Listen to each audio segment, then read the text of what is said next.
Si la cuarta palabra exigía una respuesta, el Señor, según la tradición, la demora un momento para expresar una necesidad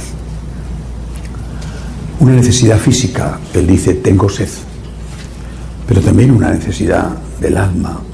La necesidad física era obvia: cuando perdemos sangre tenemos sed, cuando somos donantes y damos sangre enseguida nos dicen que tenemos que beber agua.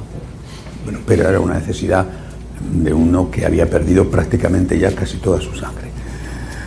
Pero sobre todo era una necesidad espiritual. No sé si alguna vez han tenido el privilegio de estar en una capilla de los hogares, de los conventos de la Madre Teresa de Calcuta. Durante un tiempo estuve ayudándolas, cuidando a enfermos de SIDA por la noche. Una experiencia terrible, porque ellas recogen a lo peor, a los que ya no quieren en los hospitales o en las cárceles, que van a morir, y es horroroso. Es horroroso como mueren. Y estas mujeres los cogen, pero por la noche necesitan hombres que les atiendan. Bueno, no voy a describir lo que pasa. Y allí, en el corazón de estos hogares, tienen una capilla, y siempre, en todas, por deseo de Santa Teresa de Calcuta, de la fundadora, junto al sagrario tienen escrita una frase, esta frase: tengo sed. Rezando todas las noches cuando iba, siempre hay momentos de nervios, de correr, de mucho asco, y hay momentos de calma. Estás durante la noche, no estás toda la noche ajetreado, ¿no? Momentos de calma, y había noches tranquilas, noches peores, pero siempre había un rato para poder estar en la capilla, ¿no? Y me di cuenta de lo que significaba esa frase, allí especialmente. ¿Y por qué la Madre Teresa había querido colocarla al lado del sagrario? Tengo sed, era evidente lo que necesitaban aquellos hombres moribundos, ¿no? Es decir, necesito medicinas. Bueno, en aquella época en que yo iba, es que apenas había nada que paliara el SIDA, y ellos estaban en un estado muy avanzado. En fin, necesito medicina, necesito comida, necesito agua, necesito limpieza, higiene, que me cuidan, que me atiendan bien, que no muera como un animal abandonado por todos. Necesito cariño, necesito misericordia. Pues muchos eran personas que habían contraído el SIDA en las propias cárceles, pinchándose con una aguja que había sido usada por otro, bueno, pinchándose la droga, ¿no? Es decir, otros no, otros habían contraído el SIDA por relaciones promiscuas de homosexualidad, y algunos también por relaciones promiscuas de heterosexualidad con una prostituta. Cada uno tenía su historia, y muchos de ellos ya no podían ni contarte la historia, porque ya estaban terminales. Necesitaban, por lo tanto, ayuda. Ahí estaba Jesús sufriendo. El tengo sed hacía referencia a una ayuda física o afectiva, de cuidados. Pero la Madre Teresa lo quiso poner en el sagrario. Podía haberlo puesto, por ejemplo, tengo sed, en la entrada de los pabellones donde estaban estas personas, ¿no? O de cada habitación, ¿no? Para que el voluntario que iba, y ellas mismas, recordaran que allí estaba Cristo sufriendo, y que ese tengo sed de Jesús era ahora repetido por este hombre, o en el pabellón de mujeres, por estas mujeres. Las mujeres enfermas de SIDA eran muchísimo menos, la mayoría eran hombres. Bueno, podía haberlo puesto allí, pero lo puso en el sagrario. ¿Por qué en el sagrario? ¿Por qué? Porque Jesús, que tenía sed, que tenía necesidad de ayuda en esas personas, también tenía necesidad de ayuda en el sagrario. Pero ¿qué ayuda necesita Jesús en el sagrario? No come, no bebe, no necesita medicinas, no necesita... ¿Qué ayuda necesita? ¿De qué tiene sed Jesús en el sagrario? De ti, de ti. Más aún, porque vas al sagrario, es porque vas luego a servirle a Él en los pobres. Esto lo tenía clarísimo la Madre Teresa, por eso fue santa, si no hubiera sido pues una mujer valiente y generosa, pero no santa. Insistía, nosotros no somos una ONG, somos una congregación de monjas, somos religiosas, consagradas a Dios. Servimos a Cristo en los pobres, pero es a Cristo a quien servimos. Y una anécdota, dos anécdotas muy conocidas de ella, una con un rico norteamericano, fue una vez a visitarla allí en Calcuta y le dijo, después de ver lo que hacían sus monjas y lo que hacía ella misma, le dijo, madre, yo esto no lo haría ni por todo el dinero del mundo. Y ella contestó, ni yo tampoco. No lo haría por todo el dinero del mundo, lo hago por Jesús. Y en otra ocasión le escribió la superiora de una comunidad en África que estaban pasando una situación espantosa. Hay países de África, por ejemplo, donde además de las guerras y de la pobreza, el SIDA es muy frecuente, muy frecuente. Y hay un elevado porcentaje de los hombres, también de las mujeres, que tienen SIDA por relaciones con las prostitutas. Y tenían tanto trabajo que ellas, que tienen la obligación de hacer 1 hora de oración diaria, le pidió a la superiora que le permitiera, al menos temporalmente, reducir la oración a media hora para poder dedicar más tiempo al trabajo, porque había tanto que hacer con estos pobres que acudían desesperados a ellas. A vuelta de correo, la Madre Teresa le dice, hermana, entiendo su preocupación de ayudar a la gente necesitada, pero en vez de hacer 1 hora de oración, van a hacer ustedes 2 horas de oración. Era lógico, con la lógica divina, pero también con la lógica humana. Si no riegas la planta, ¿cómo va a dar fruto la planta? Es decir, para abrazar la cruz tienes que tener una fuerte motivación, sea cual sea la cruz, tu enfermedad, o tu marido, o tu esposa, o tus hijos, o tus padres, o tu trabajo, o tu jefe, o tu compañero de trabajo, o tu país, o lo que sea. Los 1000 disfraces del crucificado. ¿Cómo vas a abrazar la cruz si no eres capaz de abrazar antes a aquel que ha estado en la cruz?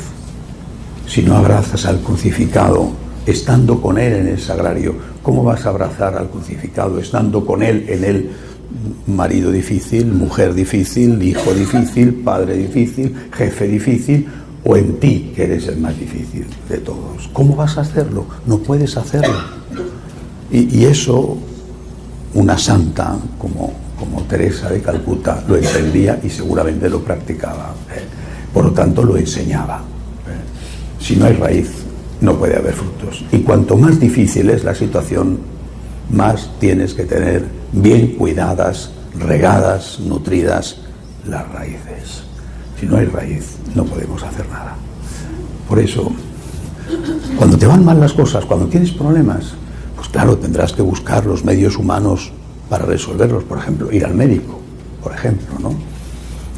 Pero lo primero de todo, cuida tu alma. Es decir, vete al sagrario.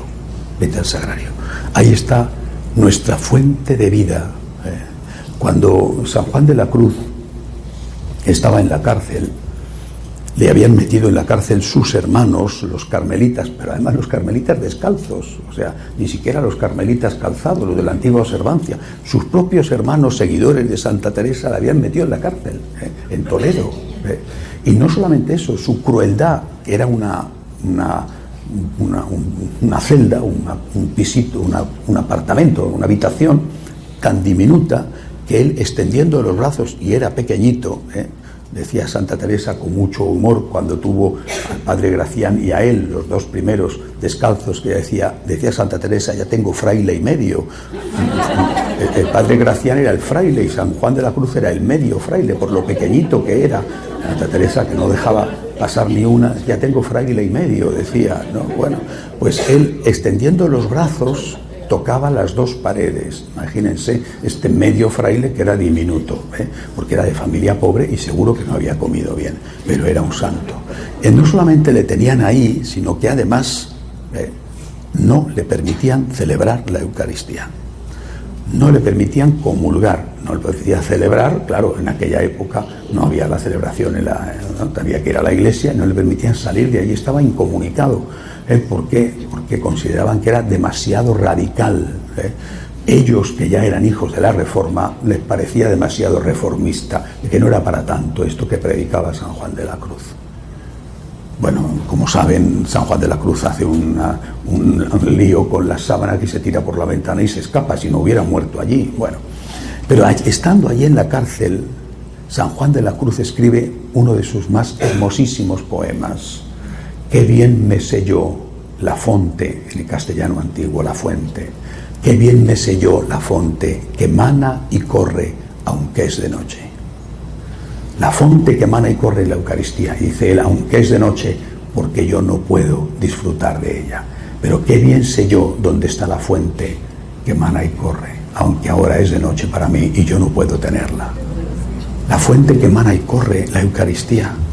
Jesús tiene sed de ti, te necesita a ti y te necesita en el sagrario. Te necesita allí. No siempre se puede, ¿verdad? Lo sé, soy consciente de ello, no siempre se puede. Pero no siempre se puede o no siempre se quiere. ¿Cuántas veces nosotros, el Padre Leo y yo, viajando, a veces llegas a un país, a una ciudad, tarde, llevas horas de viaje porque a lo mejor tenías que llegar a otra hora y ha habido 5 horas de retraso en una conexión, en el avión, te ha roto todos los planes, llegas pero literalmente hecho polvo, tienes un cambio horario encima, estás muerto de cansancio y no has podido celebrar la misa por la mañana porque te has levantado a las 3 de la mañana y no te vas a poner a celebrar la misa a las 3 de la mañana porque tampoco tienes el cuerpo para eso, ¿no? Y resulta que has pasado 20 horas viajando y estás destrozado, pero de verdad, triturado. Dice, no he celebrado misa. Y los dos humildemente en la habitación del hotel sacamos nuestro kit de misionero, de viaje, ponemos nuestro pequeño cáliz, unas gotas de vino, un poquito de agua, las formas y en medio del cansancio enorme, que es que no te apetece nada, que devoción ninguna, te pones allí, celebras la misa con el mayor respeto posible en medio de tu agotamiento, y después yo veo estos sacerdotes que dicen, es lunes, hoy no celebro, no hay misa los lunes en las parroquias, o semana de Pascua, la gran semana del año, semana de Pascua, parroquias cerradas porque los curas se van de vacaciones, ¿no? Pero tú eres un funcionario, o sea, tú celebras porque te pagan, ¿trabajas en un banco? ¿O trabajas en la administración pública? ¿O eres un siervo de Cristo que estás trabajando en la viña del Señor? Y así tantos. No, hoy es que estoy de vacaciones, no celebro. Pero es que no es una cuestión de que tengo que hacerlo porque me pagan o tengo que hacerlo porque es mi trabajo. Oiga, yo no soy un funcionario con el respeto que merecen los funcionarios, pero yo comprendo que un funcionario dice, a ver, el sábado no voy a trabajar, el domingo no voy a trabajar. Me escribía el padre Benjamín esta mañana, tiene un esguince en un pie. Se hizo el esguince, tiene los pies muy débiles, y se hizo el esguince cuando estábamos en México, en el encuentro de los líderes de Franciscanos de María, ahora en este viaje. Se hizo el esguince en Guatemala antes de salir. Le dije, no vengas con el esguince. Y como es muy tozudo, fue con el esguince y no se le ha curado. En Palín, en este pueblo donde él está, en Guatemala, como les dije, 140.000 feligreses, 23 capillas, viven la Semana Santa los indígenas de una manera espectacular. Las fotos de las alfombras de serrino de flores son bellísimas, bellísimas, increíble, me las han mandado ayer, increíble. Duró la procesión 5 horas, más luego la misa, la procesión 5 horas, y este hombre con el esguince, que dice con unos dolores, no les voy a decir hasta dónde me decía que le llegaban los dolores, pero era muy descriptivo hasta dónde le llegaban los dolores, con unos dolores, este hombre 5 horas en la procesión. Eso es un cura, es decir, tú no estás allí diciendo, no, yo aparezco aquí porque no, y después me voy a tomar una copa, no. Cuando tú amas al Señor, aunque seas un pecador, que lo eres, pero cuando tú amas al Señor y quieres amar al Señor cada día más, tú lo que haces es dar la vida por Cristo. y te das cuenta de que el Señor te espera en el sagrario. Y tienes que tener motivos, pero muy, muy, muy serios. Tienes que tener motivos para decir, lo siento, pero hoy no puedo ir a misa. O mira, no, el horario me es imposible, entonces la veo por televisión, que no es igual, porque no es igual darle un beso al novio o a la novia que hablar con él por teléfono. Oiga, no, algo es algo. Evidente, no es lo mismo, algo es algo. Haces una llamada por Facebook a través del ordenador, diga, pero mire usted, un buen abrazo no se compara con nada más, ¿eh? Bueno, pues Jesús te está esperando para darte un buen abrazo, para decirte lo mucho que te quiere y darte el consuelo que necesitas. Tengo sed, nos dice, y tiene sed de cada uno de nosotros.